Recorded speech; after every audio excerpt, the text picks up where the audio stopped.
ವರದಿ Prashant S Nagnuri, TV G2 Kannada channel.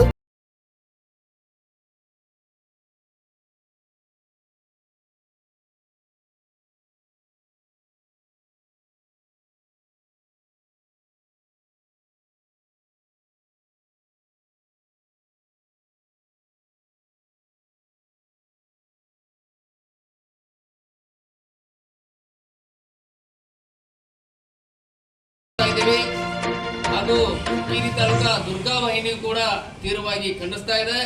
ಅದೇ ರೀತಿ ಸರ್ಕಾರಕ್ಕೆ ನಾವು ಏನು ಆಗ್ರಹ ಮಾಡ್ತಾ ಇದೀವಿ ಅಂದ್ರೆ, ಇವು ಏನು ಫಯಾಜ್ ಅನ್ನೋ ಒಬ್ಬ ದುಷ್ಕರ್ಮಿ ಇದಲ್ಲ, ಅಮಾನುಷವಾಗಿ ನೇಹಾಳ ಕತ್ತು ಕೊಯ್ದು ಬಂದಿದ್ದಾನ.